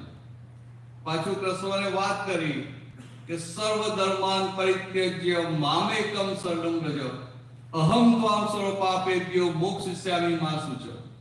એટલે આપણને કેવું લાગે? હું તો પાછું મારું નેટિવ ડાકોર એટલે વૈષ્ણવ ને, એટલે શું લાગે? આમ બ્રાહ્મણ, પણ કૃષ્ણની ભક્તિ નહીં. એટલે શું લાગે કે કૃષ્ણ ભગવાને શું કહ્યું કે સર્વ ધર્માન પરિત્યજ, એટલે બધા ધર્મનો ત્યાગ કરીને તું મારા શરણે આવી. ભગવાન આવા કાચા હોય? આવું બોલે? ભગવાન તો બહુ પાકા હોય. ભગવાન કૃષ્ણ શું કહેવા માંગતા હતા કે સર્વ ધર્માન પરિત્યજ્ય, એટલે કે બધા ધર્મોનો ત્યાગ કરીને. તો કૃષ્ણને કોઈ પણ ધર્મનો વિરોધ હોય ખરો? ના હોય. તે કહેવા શું માંગતા હતા કે આપણી આંખો જુએ કે ના જુએ? આંખો જુએ, પણ આપણે શું કહીએ કે મેં જોયું? કાન સાંભળે તો કે આ ઇન્દ્રિય સાંભળે, પણ આપણે શું કહીએ? મેં સાંભળ્યું. એટલે કે ઇન્દ્રિયોના ધર્મને આપણે પોતાનો ધર્મ માનીએ છીએ. સમજાયું? ઇન્દ્રિયોના ધર્મને પોતાનો ધર્મ માની બેઠા, અને પોતાનો ધર્મ તો જાણતા નથી. એટલે કે આ પર ધર્મ, ઇન્દ્રિયોનો ધર્મ પર ધર્મ કહેવાય. એ રીતે ભગવાને પર ધર્મ ભયાવહ કહ્યું. હવે આપણને શું થાય કે આપણે જે કરીએ છીએ ને એ સાચું, ને બીજો બધો પર ધર્મ. ભગવાને આવું નથી કહ્યું. ભગવાન તો ભગવાન હોય, આવું ભગવાન શીખવાડે. તો અર્જુનને કહે છે ને જીવ માત્રમાં હું છું. તો આપણે પણ જ્યારે કૃષ્ણની ભક્તિ કરીએ ને, તો આપણે શું જોઈએ કે આ હાથમાં મુરલી છે ને, આ નાનું છોકરું નાનું હોય ને, તો આપણે શરૂઆતમાં મોટું થયા આમ થોડું ચાલતું થાય ને, એટલે પેલા ભગવાનના મંદિરમાં ફોટા પાસે દર્શન કરતા શીખવાડી ગયા જે કર. એટલે જઈને રોજ જે કરે એટલે ઘરના બધા ખુશ થઈ જાય. એટલે એને થાય કે આ બધા ખુશ થાય એટલે રોજ કરવા જોઈએ. પછી થોડો મોટો થાય એટલે ખબર પડે કે આ ભગવાન છે. પછી જરા વધારે મોટો થાય એટલે ખબર પડે કે આ ભગવાન રામ છે ને આ ભગવાન કૃષ્ણ છે. પણ ખબર કેવી રીતે પડે કે કૃષ્ણ ભગવાન હોય તો કે હાથમાં સુદર્શન ચક્ર હોય એટલે કૃષ્ણ ભગવાન, હાથમાં મુરલી હોય એટલે કૃષ્ણ ભગવાન, અને હાથમાં પેલું ધનુષ્ય હોય તો રામ. આટલી એને ખબર હોય. પછી થોડો મોટો થાય તો રામાયણ મહાભારત વાંચી એટલે સ્ટોરી ખબર હોય. પછી તો 50, 60, 70, 80, 90 વર્ષો થાય આટલું જ ખબર હોય. બીજું આગળ રામ તારીમાં એ સ્કૂલ છોડી દીધી હોય, આગળ ભણવાનું બંધ કરી દીધું હોય. ખરા? આગળ ભણવાનું બંધ કરી દીધું હોય. એટલે કે ભગવાનની ઓળખાણ જ ના પડેલી. હવે તમને સિમ્પલ કહું, ભગવાન હોય, ભગવાન વિનાશી હોય કે અવિનાશી હોય? સહેલો પ્રશ્ન, જલ્દી જવાબ આપો, બધા પાસે હોય. ભગવાન અવિનાશી હોય ને, ભગવાન પરમેનન્ટ હોય. કે કોઈ પણ ભગવાન હોય, રામ હોય કે મહાવીર હોય, પણ પરમેનન્ટ હોય. તો આ ભગવાન રામ હતા તો એમનો દેહ રહ્યો છે અત્યારે? ભગવાન કૃષ્ણ એમનો દેહ રહ્યો છે, તો દેહ તો વિનાશી હોય કે ના હોય? તો દેહ નિયમથી વિનાશી હોય, તો ભગવાન કોણ? દેહ ભગવાન તો ના, દેહ તે ભગવાન નહીં. એ દેહ મંદિરની અંદર જે આત્મા નિરાવરણ થયો, જે ભગવાન આવરણ રહિત ના થયા, જે જ્ઞાન પ્રકાશ પૂર્ણ રૂપે ખુલ્લો થયો, એ ભગવાન ને મહિલા ભગવાન કાયમના છે. એટલે આપણે કૃષ્ણ ભગવાન કે ભગવાન રામના દર્શન કરીને આપણે લક્ષમાં રહે કે ભાઈ તમારી અંદર રહેલા ભગવાન તો ખુલ્લા થયા, પણ મારી અંદર રહેલા ભગવાન ડંકાયેલા છે કે નહીં? ડંકાયેલા છે. તો તમારી અંદર રહેલા ભગવાન કેમ કે ખુલ્લા થયા? તો કે આ પ્રભુ તમે તમારા અહંકારને જીતી લીધો, તમે તમારા ક્રોધને, માનને, લોભને, માયાને, ઈર્ષાને, હરીફાઈને બધાને જીતી લીધા. એટલે એ બધાને જીતી લીધા એટલે તમારા માયલા ભગવાન ખુલ્લા થયા, એટલે તમે ભગવાન થઈને બેઠા છો. અને મારી હાલત કેવી છે કે આ બધા મને જીતી લીધો છે. તો પ્રભુ આજે તારા દર્શન કરવા આવ્યો છું ને, તો મને એવા આશીર્વાદ આપો, એવી કૃપા વરસાવો કે તમારી જેમ હું પણ આ અહંકારને, ક્રોધને, માનને, લોભને, ઈર્ષા, હરીફાઈ, તો કે અંદરના દુશ્મનોને હું પણ જીતી લઉં ને હું તારા જેવો થઉં, એવા મને આશીર્વાદ આપો. તો ભગવાન રાજી રાજી થાય કે ના થાય? જે રાજી થાય કે ના થાય? પણ આપણે ભગવાન પાસે માગીએ શું? માગતો ના નહીં પાડતો, ખાલી સમજવા માટે સમજો. આપણે ભગવાન પાસે આવીએ તો માગીએ શું? આપણે તો કે શરીરમાં દુખતું હોય ને કે હારું બહુ શરીર દુખે છે, હેલ્થ બરાબર થઈ જાય એવું માગીએ. પૈસાનો પ્રોબ્લેમ હોય તો એ માગીએ, છોકરાઓનો પ્રોબ્લેમ હોય એ માગીએ. એટલે આપણે ભગવાન પાસે માગતા શું હોઈએ છીએ? સંસારમાં આપણે જે પ્રોબ્લેમો હોય એ માગીએ ને, એટલે ખોટું નથી, કારણ કે બીજા કોની પાસે માગશો? બરાબર. આ બાદ તમે જો માગવા આવે સંસાર પ્રોબ્લેમ હોય તમારે આપી શકે? તે ના અપાય. એને પૈસાની જરૂર હોય તો તમે હેલ્પ કરો. કે મને તો હાર્ટ એટેક આવ્યો છે ને હવે હાર્ટમાં રાગે પડવાનું છે, તો તમે શું કરો? એટલે ભાઈ મને જે એટેક આવ્યો છે હું બાયપાસ કરું, બીજું શું કરું? સમજે? તો કે આ ભગવાન આ બધાથી મુક્ત થયેલા છે. એટલે કે ભગવાન જે હોય ને સંસારથી મુક્ત હોય. ભગવાન હોય પણ મુક્ત છે એ ભગવાન જઈને આપણે સંસાર માગીએ તો ભગવાનને ધર્મ સંકટમાં મૂકીએ કે ના મૂકીએ? પછી ભગવાનની કૃપા ઉતરે ખરી? પણ ભગવાન પાસે આવું માગીએ ને કે મને આ મારા અંદરના દુશ્મનો, સડરીપોને મારે જીતવા છે, મને એવી શક્તિઓ આપો, તો આ સંસારના સુખો તો બાય પ્રોડક્ટમાં લેવા છે. શું કહીશું? આ મુખ્ય વસ્તુ જો માગી લીધી ને તો આ બધી વસ્તુ સંસારના સુખો બાય પ્રોડક્ટમાં મળે એવા છે. ને બાય પ્રોડક્ટ માટે મહેનત ના હોય, મેઇન પ્રોડક્ટ માટે મહેનત હોય. બાય પ્રોડક્ટ તો ફ્રી ઓફ કોસ્ટ મળે કે ના મળે? ફ્રી ઓફ કોસ્ટ મળે. આ કોઈ પણ હોય આ ખેતી કરે તો ઘઉંની ખેતી કરી હોય તો ઘઉં લણી લે, પણ ઘાસ તો ફ્રી ઓફ કોસ્ટ મળે કે ના મળે? એવું છે આ. એટલે સંસારને સંસારના સુખો જો ભગવાન પાસે આવું માગ્યું ને તો ફ્રી ઓફ કોસ્ટ મળે એવા છે. બીજી દેખો કે કૃષ્ણ ભગવાન છે. કૃષ્ણ ભગવાન એટલે નારાયણ કહેવાય, એટલે કે જે નરમાંથી નારાયણ થયા, એટલે કે મહિલા ભગવાનને ખુલ્લા કર્યા. તમે જુઓ કે કૃષ્ણ ભગવાન આપણે શું કહીએ કે કૃષ્ણ ભગવાને શું કર્યું? તો કે અધર્મનો વિનાશ કર્યો અને ધર્મની સ્થાપના કરી. એવું કહીએ કે ના કહીએ? આટલું તો કહીએ ને બધા. હવે કૃષ્ણ ભગવાને અધર્મનો વિનાશ કર્યો અને ધર્મની સ્થાપના કરી, પણ કેવી રીતે? તો કે રામતારીભાઈ, કોઈને ખબર ના હોય કે ભાઈ શું કે અમને કે આમ સુદર્શન ચક્ર ચલાવ્યું ને, બધા અધર્મ માથા ઉડાડી નાખ્યું. તે ભગવાન કે એવા હોય? પણ તમે જુઓ કૃષ્ણ ભગવાન જે હતા, તો કૃષ્ણ ભગવાન એમને બહારથી સંજોગો કેવા હતા? જન્મથી લઈ અને એમનું આયુષ્ય કર્મ પૂરું થયું ત્યાં સુધી બધા બહારથી સંજોગો એમને પ્રતિકૂળ હતા. પ્રતિકૂળ હતા કે નહીં? અધર્મના હતા.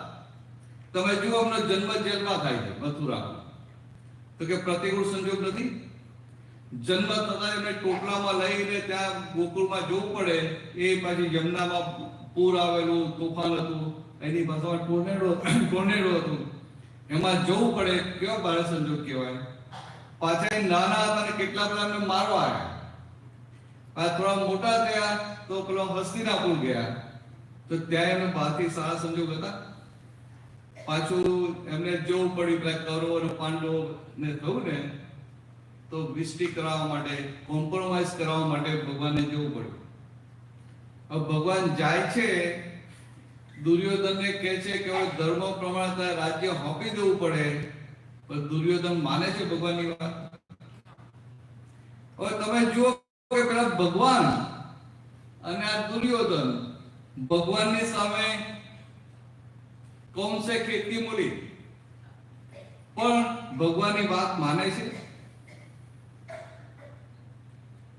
આપણે તો બિઝનેસ કરતા હોય, કોઈ માણસને રાખ્યો હોય ને, બરાબર કામ ના કરે તો ફાયર કરો ના કરો, આપણે તો ફટકી જાય કે ભાઈ તારે કે પ્રમાણે કામ કર, આપણે કાઢી મૂકીએ. આ ભગવાન જેવા ભગવાન, ભગવાનની સાચી વાત દુર્યોધન માનતો નથી. ભગવાન ને કઈ અડધું રાજા, તો કે અડધું ના, શું કહે? અડધું ના. પછી ભગવાન પાંડવોને પૂછ્યા વગર ઓફર મૂકે છે, કારણ કે ભગવાનને યુદ્ધ થવા દેવું નતું, એમની ઈચ્છા નથી. એટલે પાંડવોને પૂછ્યા કે કઈ ને તને જે ગમે ને એવા 5 ગામ આપી દે. તો પેલો દુર્યોધન એક તસુબા જમીન આપું નહીં. તો કે આમને પ્રતિકૂળ સંજોગ હતો કે નહીં? તમે જુઓ ભાઈ, ત્યાંથી જાય છે દ્વારિકામાં, પાછી પેલું ત્યાં આગ લાગે છે, જંગલમાં જાય છે. જંગલમાં ગયા તો પેલો એમાં આગમાંથી નીકળ્યા દોડતા જાય છે એટલે બલરામ. તો પછી બલરામને કહે છે હું આ થાકી ગયો છું, મારે તો પાણી પીવું છે, તરસ લાગી. તો બલરામ કે બે વાર ઝાડ નીચે હું લઈ આવું. ત્યાં તો પેલી મિનરલ વોટર બોટલમાં કાઢીને આપી દે. એટલે પાણી શોધવું પડે, મોટા પાનનો ઝાડ શોધવું પડે, પડીઓ ભરીને પાણી લઈને આવે. અને પેલા એમને હરણ માની તીર ચલાવ્યો. તો ભગવાનને પાણી તો મળ્યું નહીં, પણ ભયંકર તરસ લાગી, ઉપરથી લોહી વહી ગયું. એટલે પેલો જયારે એમ આવ્યો ને તો બહુ દુઃખ થયું કે અમારી બહુ મોટી ભૂલ થઈ ગઈ. એટલે એ તો પછી પાટાપિંડી કરવા બેસી ગયો. પણ તમે જુઓ ભગવાને છેકથી છેક સુધી પ્રતિકૂળ સંજોગ હતા, પણ ભગવાને એકે પ્રતિકૂળ સંજોગી પોતાને અસર થવા દીધી?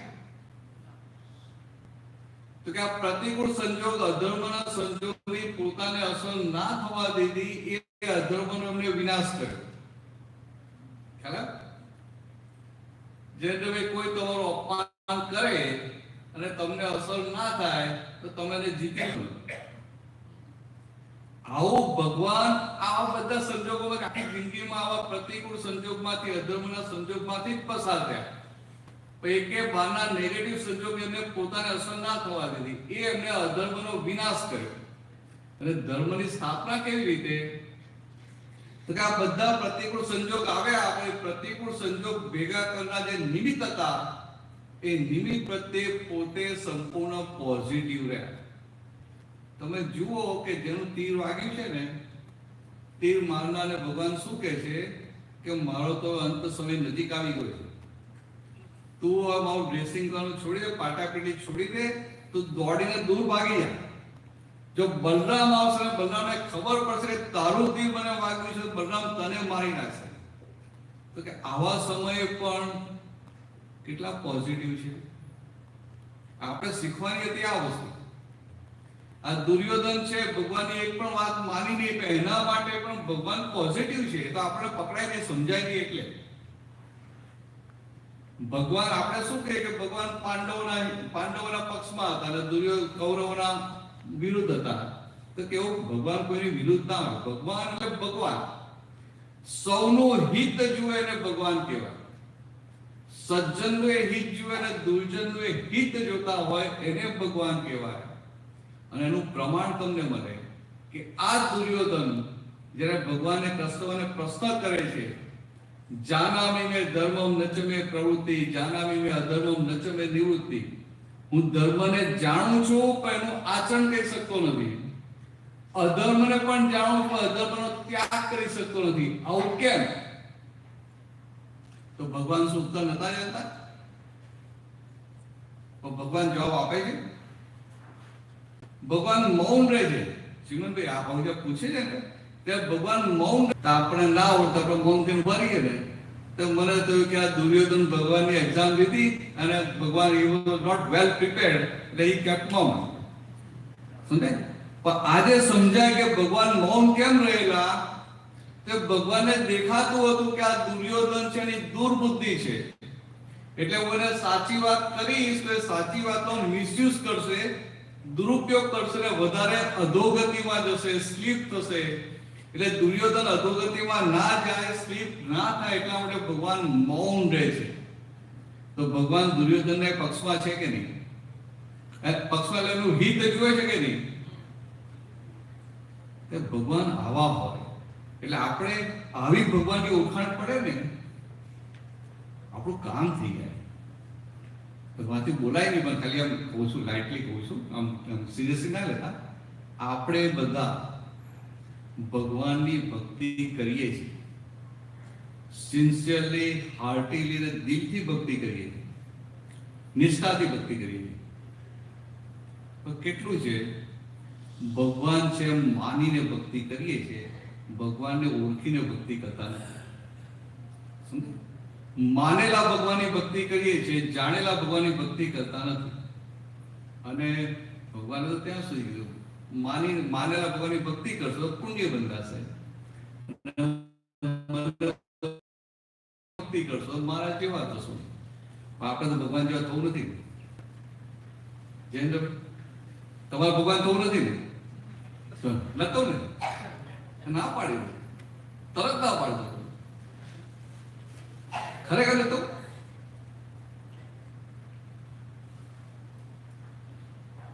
કયા ભગવાનની ભક્તિ કરો તમે? શ્રીનાથજી. બરાબર બરાબર, શ્રીનાથ એટલે કૃષ્ણ ભગવાન. તો વાત તો બરાબર. હવે તમે શ્રીનાથજીની ભક્તિ કરો, આ વૈષ્ણવ છો અને કૃષ્ણ ભગવાને કૃષ્ણની એટલે ભક્તિ કરો, શ્રીનાથજીની ભક્તિ કરો. તમને એવું લાગે કે ભગવાન તો આપણે કેવી રીતે થાય? આપણે ભગવાનની સાચી ભક્તિ કરીએ, સાચા વૈષ્ણવ થઈએ તો એ બહુ મોટું છે. સમજે? પણ સ્કૂલમાં, કોલેજમાં અલગ અલગ ક્લાસ હોય કે ના હોય? First standard, second, third, fourth, fifth, પછી કોલેજમાં આવે, પછી પીએચડી આવે કે ના આવે? બધા ક્લાસમાં સરખું શીખવાડે. અને સ્કૂલમાં અમુક પાકમાં શીખવાડ્યું હોય ને પછી આગળ જતા કે જે હતું ને કે પહેલા આવી થિયરી હતી, હવે આવી છે એટલે પેલું ખોટું જેવું શીખવાડે ક્યાં શીખવાડે? પણ પાંચમાં હોય તો ખોટું શીખવાડે ક્યાં શીખવાડે? થિયરી ભલે બદલાઈ ગયું તો બતાવ્યો પહેલા આવી થિયરી હતી, પછી આગળ જતા બીજું શીખવાડે. એવું આ ભગવાન છે ને, શરૂઆતમાં એવું એને ફિટ કરવું પડે કે ભગવાન મારા ઉપરી છે. શું ફિટ કરવું પડે? ભગવાન મારા ઉપરી છે ને ભગવાન બધું જુએ છે. આવું એને એની શ્રદ્ધામાં પાકું કરેલું હોય એટલે પછી ખોટા કામ થતા અટકે. એને થાય ખોટું કરે છે, ભગવાન જુએ છે અને મારા કર્મનું ફળ મારે ભોગવવું પડશે. એટલે એને બ્રેક વાગે. સમજાય? ખોટું કામ કરતા બ્રેક વાગે. અને વાત બરાબર છે, વાત ખોટી નથી કે ભાઈ આને અંદર રહે કે ભાઈ આ ભગવાન ઉપરી છે. પણ જો ખરેખર જાણવું હોય ને, આ ભગવાનને કોઈના ઉપરી થવું ગમે નહીં. ઉપરી હોય ને એને બધા સબોર્ડિનેટનું ધ્યાન રાખવું પડે. રાખવું પડે ના રાખવું પડે? ભગવાન આખા બ્રહ્માંડમાં બધા ઉપરી થઈ જાય, બધાનું ધ્યાન રાખે તો હોઈ જાય ક્યારે? સમજે? તો પછી ઉપરી કોણ છે? તો કે your mistakes and your blunders your boss. તમારી ભૂલો તમારી ઉપરી છે. ભગવાન ઉપરી નથી, પણ અત્યારે માનવાનું કે ભગવાન ઉપરી છે આ લેવલ પર. પણ ખરેખર જોવા જાઓ તો તમારી ભૂલો તમારી ઉપરી છે. સમજાય? આ ઇન્ડિયામાં ગયા અને પેલું સિગ્નલ હોય, રેડ લાઇટ હોય ને, તમને થાય પોલીસ વાળા કોઈ નથી, તમે હાકી માગી અને પછી પેલો પાછળ સિટીમાં તો આવે તો તમને બીક લાગે ના લાગે? કેમ લાગે? તો ભૂલ કરી માટે પોલીસ વાળો ઉપરી થયો ને, અને ભૂલ ના કરી હોય તો સિમ્પલ સિદ્ધાંત કે આ જગતમાં કોણ તમારું ઉપરી છે? તમારી ભૂલો. તમારી ભૂલો ના થઈ તો કોઈ ઉપરી નથી. ભૂલ વગર ના થયા એટલે કોઈ ઉપરી ના. સમજાય છે? હવે તમારે ભગવાન થવું નથી, તો બીજી રીતે વાત કરો. એટલે આ તો વૈષ્ણવ પરફેક્ટ છે, બરાબર છે કે આપણે સાચા વૈષ્ણવ થાય તો બહુ થઈ ગયું. પણ સાચી વાત સમજીએ તો ખરા ને. તમે આટલું ડેવલપ થયેલા છો, ભણેલા છો, આટલું આ બધું જે છે, તો તમને જે સમજણની જે ડેવલપમેન્ટ છે તે વાત સમજવા માટે આપણે જે કરીએ જ્યારે ખોટ્યું ને એને સમજવા માટે આપણે જે કરીએ આપણે જેમ છે તેમ સમજાય ને તો ઉપરથી આનંદ વધારે આવે. હું તમને કદું છોડાવવા કે પકડાવવા નથી આવ્યો, એક સમજણની આંટી કાઢવા માટે. તો જયેન્દ્રભાઈ તમે અત્યારે તો છો, બરાબર? અત્યારે છો, મને દેખાય ને બધા કે હવે તમને આ જન્મ મળ્યો એ પહેલા તમે હતા કે નહીં? ક્યાં હતા, શું હતા ખબર નહીં, પણ હતા તો ખરા ને? તમારું આયુષ્ય કર્મ પૂરું થઈ જશે પછી તમે ક્યાંક જન્મ લેવાના, કઈ લેવાના, ક્યાં લેવાના, શું લેવાના, વૈકુંઠમાં જવાના, ક્યાં જવાના આપણે ખબર નથી, પણ હશું તો ખરા ને? એનો શું થયો કે you yourself at present you are, in past you were somewhere and in future also you will be somewhere. એટલે કે અત્યારે તમે વર્તમાનમાં છો, ભૂતકાળમાં હતા અને ભવિષ્યમાં રહેવાના. એટલે કે તમે પોતે your true self is permanent. બરાબર? ને permanent is God. permanent ભગવાન છે ને, એટલે તમે છો ભગવાન જ. પણ અત્યારે તમારી બિલીફ આ જૈન ધર્મમાં બેઠેલી છે, ટેમ્પરરીમાં બેઠેલી છે, વિનાશીમાં બેઠેલી છે. એટલે છો ભગવાન પોતાની જાતને જ ઓળખતા નથી. આવી સિમ્પલ નાની અમથી ભૂલ છે. ટાઈમ કેટલા કરશે? થઈ ગયો? હા, તો ચાલો પૂર્ણ કરી.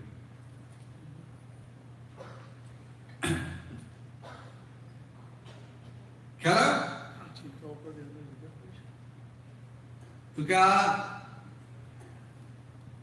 તમને તમે ખરેખર છો પરમાનન્ટ, ખરેખર છો ભગવાન. પણ અત્યારે જે ભ્રાંતિને લઈને તમારી માન્યતા જૈન ધર્મમાં બેઠેલી છે. જૈન ધર્મ તો તમને આપવામાં આવેલું નામ છે, નામ જ છે ને. જો તમે નારાયણ નરેન્દ્ર નામ આપતો નરેન્દ્ર માની લેતે, નલિન આપતો નલિન માની લે, જમીન આપતો જમીન માની લેતે. સમજાય? પણ નામ આપવા માટે બધા કે જયેન્દ્રભાઈ જયેન્દ્રભાઈ જયેન્દ્રભાઈ, તમારી ધીરે ધીરે બિલીફ માન્યતા ડેવલપ થતી ગઈ કે ઓ હું જ ને જયેન્દ્રભાઈ છું. સમજાય? તો જયેન્દ્રભાઈ એ તો ખાલી વ્યવહાર ચલાવવા માટે, આઈડેન્ટિફિકેશન માટે આપવામાં આવેલું નામ છે. નામને તમે સાચું માની લીધું, જે ટેમ્પરરી છે એને સાચું માની લીધું, અને જે સાચું છે, જે પરમેનન્ટ છે, એને તમે જાણતા નથી. સમજાય? એટલે આ મોટી ભૂલ કહેવાય કે ના કહેવાય? તમે હા પાડતો છો મોટી ભૂલ કહો. પાકા છે. આટલો આમ બોલવું ને એ બહુ શક્તિની વાત છે, કે બહુ મોટી ભૂલ કહેવાય. એટલે ખરેખર એવું છે કે તમે ખરેખર જે છો એ તમે જાણતા નથી, અને તમે જે નથી એ માનીને જીવો છો. એટલે આમ જોવા જઈએ તો તમને કેટલા વર્ષ થયા? તમને 78, બરાબર. આ 78 વર્ષ સુધી તમે જીવ્યા, ખાલી લાઈટલી વાત, ખોટું ના લગાડતા. 78 વર્ષ સુધી તમે જીવ્યા, તમે જયેન્દ્રભાઈ થઈને જીવ્યા. તમે ભણ્યા, મહેનત કરી, પૈસા કમાયા, લગ્ન કર્યા, બધા સારા કામો કર્યા, સંસ્થાઓમાં કામો કર્યા, બધું કર્યું જયેન્દ્રભાઈ થઈને કર્યું ને. એટલે બધું તમે જયેન્દ્રભાઈ માટે કર્યું, તમારા પોતાના માટે કશું જ નહીં. તમે તો બહુ મોટા નિસ્વાર્થ કહેવાય. સમજાય? ભગવાન આ કહે છે કે આ ભૂલ છે, કે તમે પોતે ખરેખર કોણ છે જાણતા જ નથી. એટલે તમારો પેલો, આપણે પેલા ઇન્ડિયામાં ખેતર હોય ને, ખેતી હોય તો કૂવામાં પંપ ચાલે, અને પછી પેલું પાણી જતું હોય ને પાણી પછી બીજાના ખેતરમાં જાય તો શું થાય? પંપમાં ડીઝલ આપણું ભરે અને ફાયદો બીજાને થાય. એવું તમે જે નથી એના માટે આખું જીવન આપી દીધું. તમે જે પોતે ખરેખર જે છો એના માટે કશું કર્યું નહીં. આ રામ ને કૃષ્ણ છે ને પાકા, એમને પોતે જે નથી ને એમાં દખલ જ ના કરી, ને પોતે ખરેખર જે છે એમાં ચોક્કસ રહે. ના થવું પડે આવું. તો નક્કી કરજો કે આવું ચોક્કસ થઈ જવું. તો પેલો ટાઈમ થયો ને એક પ્રાર્થના બોલાવી લઉં આપણે. હા, મને પેલો સાડા ધ્યાન જ ના રહે માટે. એક તમને આજે જયેન્દ્રભાઈ તમને આજે ભેગા થયા છીએ ને, પછી ફરી ક્યારે ભેગા થઈ કે કહેવાય નહીં ને. તમારે હાથમાં નહીં, મારા હાથમાં નહીં. પછી તમે યાર હું તો યાર રહું નહીં, પછી હું તો જતો રહેવાનો. તો તમને એક હોમવર્ક આપી દઉં. મને ખબર છે કે તમારાથી તમને હોમવર્ક ના અપાય. તમને 78 થયા, સ્કૂલ તો કેટલા વર્ષોથી છૂટી ગઈ, એટલે હોમવર્ક કરવાની પ્રેક્ટિસ હોય નહીં. પણ તમારે હવે તમારું પોતાનું કરી લેવું છે ને. તમારે હેપી થવું છે ને, સુખી થવું છે ને. સુખી છો જ, પણ અંદરથી પણ, બહારથી ગમે એવા પ્રતિકૂળ સંજોગ આવે ને, પણ અંદર આનંદ રહે, સુખી રહે એવું થવું પડે ને. તો એના માટે એક આપું છું સિમ્પલ, જે દાદા ભગવાને બતાવેલું master key to be happy in our life. Simple છે. તો પહેલા તો શું કરવાનું કે તમે સવારે ઉઠો એટલે શ્રીનાથજી બાબા પાસે શક્તિ માગવાની. કારણ કે તમે એમને માનો છો, બીજા જેને માનતા હોય ને. હું એક વાર બોલાવું છું. પ્રાપ્ત મન વચન કાયાથી, પ્રાપ્ત મન વચન કાયાથી, બધા બોલજો. પ્રાપ્ત મન વચન કાયાથી, પ્રાપ્ત મન વચન કાયાથી, આ જગતના, આ જગતના કોઈ પણ જીવને, કોઈ પણ જીવને કિંચિત માત્ર પણ, કિંચિત માત્ર પણ દુઃખ ન હો, ન હો, ન હો. દુઃખ ન હો, ન હો, ન હો. સિમ્પલ છે. આટલું તમે 5 વાર તમે જે ભગવાનને માનો છો એની પાસે શક્તિ માગવાની, અને અંદર નિશ્ચય કરવાનો કે મારે આખા દિવસમાં કોઈને પણ મનથી, વાણીથી કે કાયાથી દુઃખ આપવું નથી. હવે પછી રોજ રાતે સુઈ જાવ, ના સુઈ જાવ? સુઈ જાવ ને. કોઈ બહુ કામ હોય તો ભૂલી જાવ. પંડિતજી, બહુ કામ હોય તો ભૂલી જઈએ સુવાનું, તો ના ભૂલીએ. તો સુતા પહેલા એક નાની પ્રાર્થના કરી લેવાની. શું કરવાની? કે આપણે આ સવારે ઉઠીને નક્કી નિશ્ચય કર્યો, શક્તિ માગી કે મારે કોઈને દુઃખ આપવું નથી, છતાંય એવું બની જાય કે જાણીને ભાઈ કોઈને દુઃખ અપાઈ જાય અને અજાણતામાં કોઈને દુઃખ અપાઈ જાય. તો આ કોઈને દુઃખ અપાઈ ગયું તો એની અંદર જે ભગવાન છે ને, જે આત્મા છે, શુદ્ધાત્મા ભગવાન છે, એની દિલથી માફી માગી દો. એ કેવી રીતે માગવાની હું બતાવું છું. કદાચ તમને યાદ ના રહે તો અહીંયા આપી દઈશ સાંભળો, એટલે વોટ્સઅપ પર આપી શકાય એમ, એટલે બધા ફોરવર્ડ થઈ જશે. હા, આ ચીમનભાઈને આપશું ને, ગ્રુપ હોય તો બધાને મોકલી દેવાય, અથવા તો અહીંયા મૂકી દેશે તો તમારાથી કરાય. તો મહિલા ભગવાનને આ પ્રાર્થના કરવાની. કેમ મહિલા ભગવાનને? તો મહિલા ભગવાનને પ્રાર્થના કરીએ ને તો એને બધું ખબર જ હોય ને એટલે આપણે છુપાવવાની વૃત્તિ ઊભી ના થાય. હું બહાર કોઈને કહેવા જઉં ને, મારા જીવનભાઈને કંઈ મારી ભૂલ થઈને કહેવાનું હોય ને તો ત્યાં 80% કહું, 90% કહું, 10% છુપાવું.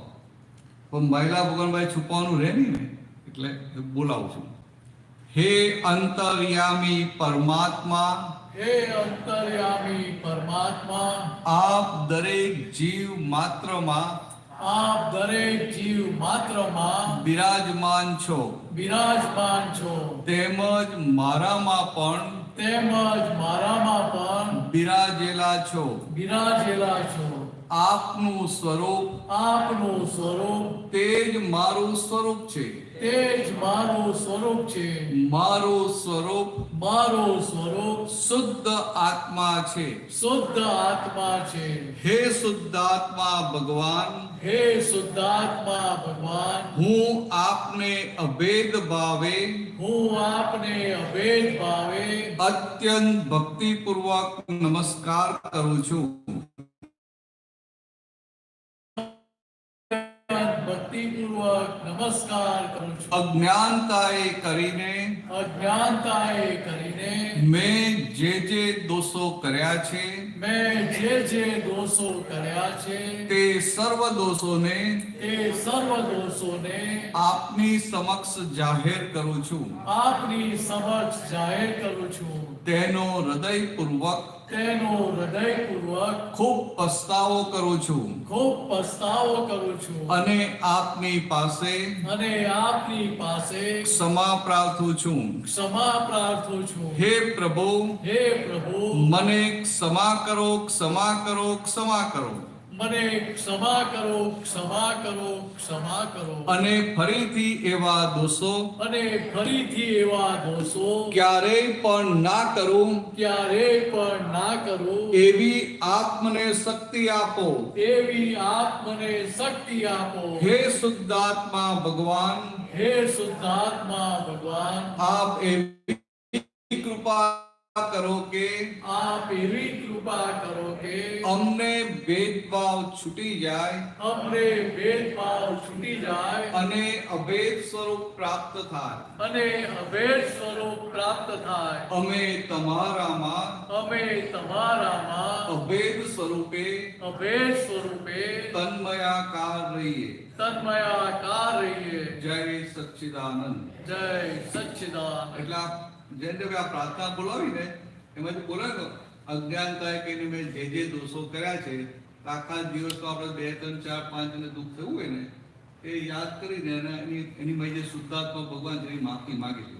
પ્રાર્થના લાંબી છે, યાદ નહીં રહે હું અમને મોકલી આપીશ. તો એમની પાસે તમે લઈ લો, જવાબદારી તમારી. એમને તમને મોકલવાની જવાબદારી નહીં, એમની પાસે કલેક્ટ કરવાની જવાબદારી તમારી.